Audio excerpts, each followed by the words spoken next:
Kembali kita lanjutkan dialog masih dengan Pak Satya. Pak Satya, ini kalau misalnya tadi ada opsi untuk sekarang saja dimulai atau kemudian menunda begitu ya. Kalau dari kacamata Anda sendiri lebih baik yang mana begitu? Dengan anggapan kalau misalnya memang harus sekarang maka kita harus ya rela profitnya kemudian dikurangi dan sebagainya. Ya justru tadi yang saya tawarkan, kalau kita kan kita harus tahu suasana kepentingan negara dan juga kepentingan investor untuk dia masuk berinvestasi ya. Sebetulnya kalau saya juga nggak terlalu setuju dikatakan investor karena toh nanti duitnya dibalikin gitu loh. Tapi paling tidak dialah yang pertama kali memberikan uang gitu untuk melakukan investasinya.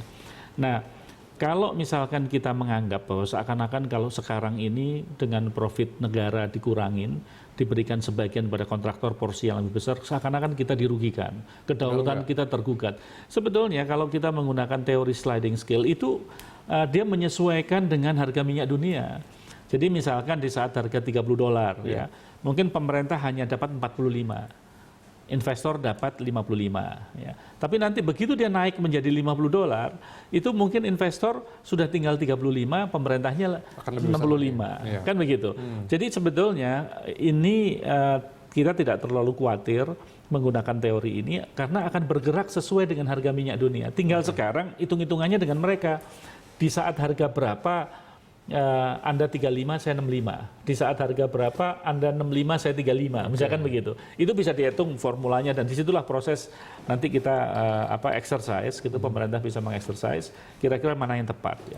Karena itu menurut saya sangat adil bahwa kontrak itu linknya berhubungannya dengan profitability. Mana ada sih seorang investor datang terus dia bilang saya siap rugi, kan tidak mungkin. Kan makanya harus ada satu link ke profitability. Tinggal profitability-nya itu diukur gitu sehingga kita tidak telek-telek gitu seakan-akan pasrah pada mereka supaya mereka kelola kita dapat berapapun, itu tidak demikian. Kita tetap terjaga dengan kisi-kisi tadi gitu. Pemberian tax holiday misalkan ide pemerintah udah kita kasih tax holiday berapa. Saya tidak yakin tax holiday menjadi jawaban yang mujarab ya. Buat investor. Katakan ya, kita bertahan di 85-15 untuk Natuna yang super sulit, yang consider sebagai deep water, ya, yang memerlukan teknologi dan memerlukan investasi yang billion US dollars. Jadi itu mungkin lebih dari 10 billion US dollars. Nah, terus kita mengatakan dengan 85-15 sudah kita Pak nggak usah khawatir, tapi nanti saya kasih tax holiday. Mungkin nggak gigit gitu bagi investor. Dia bilang oke, tax dibebaskan. Kita ya dia perlu lebih daripada itu. Kita bingung, akhirnya split lagi yang di otak-atik. Nah, kalau split di otak-atik tapi dalam suasana kaku, ya misalkan kita patok dengan asumsi harga minyak 60 gitu. Nah, splitnya udah kita pakai 60-40, misalnya 40-nya kontraktor, 60-nya negara. Sudah flat.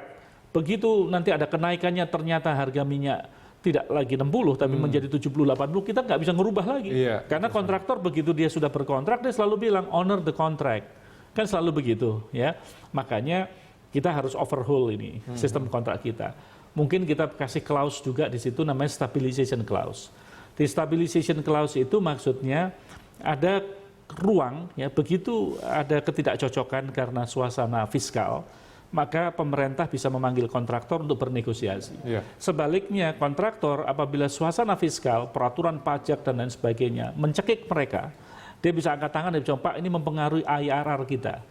Ya, kalau investment rate of return kita berubah, ya saya perlu untuk duduk nih untuk minta direview kembali. Itu namanya stabilization clause di dalam kontrak gitu. Nah, maka sliding scale kita kasih, stabilization clause misalkan itu ada, tetapi kita jaga betul.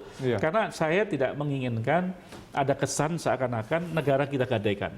Ya, gitu. Padahal tidak seperti itu karena kenyataannya saja FID dalam posisi saat ini ternyata Executive Director dari IEA yang Dr. Fatih Birol itu mengatakan bahwa hanya ada ditangguh gitu. Ini kan menurut saya wow, ini ada ketika apa? Kita ternyata bisa mengundang sebuah investor untuk masuk, itu luar biasa sekali. Sudah luar biasa, apalagi untuk disuruh mengerjakan pekerjaan yang sangat berat gitu, sulit gitu. Oke, terima kasih atas waktunya Pak Satya telah bersama kami di Money Report.